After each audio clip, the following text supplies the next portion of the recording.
Welcome to a new planet. This is actually a planet I'm going to call Planet Graham. You can already see the blue alien on this planet. And the reason I want to call it Planet Graham, I'll be honest, is because we're going to talk about Graham's Law, and I thought it'd be kind of a fun way to remember it and think about it. So before I came to this planet, I actually brought along with me a giant pot, and this pot is like a cooking pot, but inside of it, and I put a lid on it, of course, but inside of it, I've got some molecules of oxygen. Actually, from our home planet Earth, I brought some molecules of oxygen, and I'm drawing them as O2, two molecules, or two atoms rather, of oxygen in one molecule of O2. And I've also got some carbon dioxide here. Of course, carbon dioxide, in the name, you can already hear it. It's got dioxide, so it's got two oxygens as well. Almost looks like a little bow tie, right? So I've got a few of these molecules, and I was very careful, actually, made sure that in my pot I had 50% carbon dioxide and 50% oxygen. So I've got equal proportions of both. So I have a friend over here, an alien friend, and I asked my friend to stand some distance away from my pot. And you can see I'm actually cooking my pot. I've got some, fire with firewood underneath it. And I say, please stand 10 feet away from my pot, sir. And this little alien friend is a good friend of mine, so he says, no problem. And the reason I'm asking him to help me with it is because he has a very special nose, a very, very special nose. He's never in his life smelled oxygen or carbon dioxide. He's, lived on planet Graham his whole life. And planet Graham has these little green molecules. But he has such a special nose that he can actually detect whether he's smelling carbon dioxide or oxygen. So I'm going to actually take this lid off, and I'm going to say, hey, if you detect with your special nose either one of these, let's say that these molecules, one of them goes over and kind of goes into his nose. If you can detect it, please let me know which one you're smelling. And that's my test. And I want to know which of these molecules, oxygen or carbon dioxide, is going to reach his nose, which is 10 feet away, first. So it's basically a race. And you can make a prediction right now as to which molecule you think is going to get to his nose first, the oxygen or the carbon dioxide. Now you might think, well, it's very easy. There's a direct path. But actually, remember, these molecules, these green molecules in the planet atmosphere are whizzing around, right? They're going all sorts of different directions. And as a result, they're going to smack into our carbon dioxide or oxygen molecules as they try to make their way over there.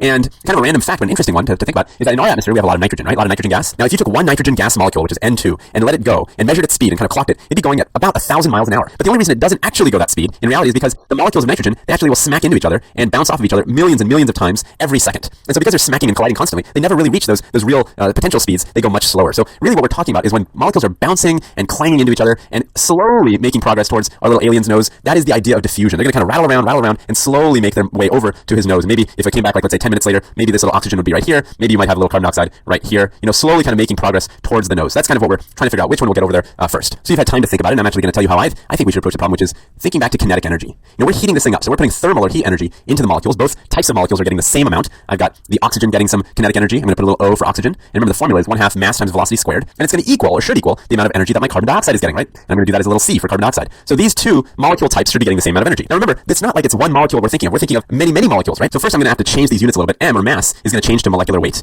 Because again, I'm thinking about the individual molecule, right? So I've got to figure out what these molecules weigh. And V is going to change over to rate, or diffusion rate. And the reason I'm doing that is because, again, I'm thinking about the overall diffusion of the gas. It's not like I'm betting on any one molecule. I'm betting on the entire population of carbon dioxide molecules beating out the population of oxygen molecules, or vice versa, the oxygen molecules beating out the carbon dioxide molecules, but not an individual molecule. So I have to think of the average rate that those molecules are moving. So let me rewrite this equation, right? It's going to now be 1/2 times molecular weight, I put in parentheses, times diffusion rate. I'm just going to call it rate.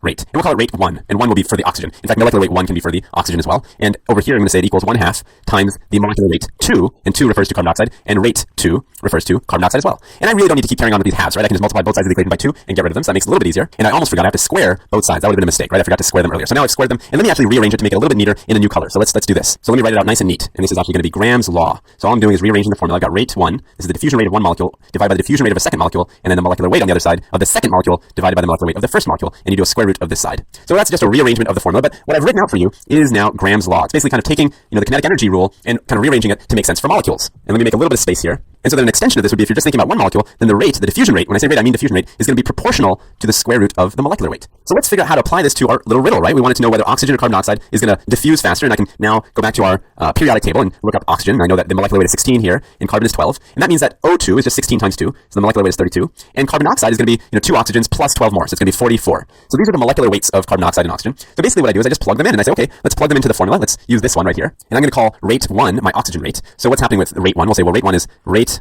of oxygen. I'm going to write a big O here, equals the square root of, let's make sure I stay consistent. I said 1 was oxygen, so it's going to be 32 down here and 44 up here, right? And then that's going to be multiplied by rate of carbon dioxide, and I'll put a C for carbon dioxide. So what does this work out to be? That's 1.17. I just punched into the calculator. So really the diffusion rate of oxygen, so the diffusion rate of oxygen is 1.17 times faster, this is our answer, times faster than the rate of carbon dioxide.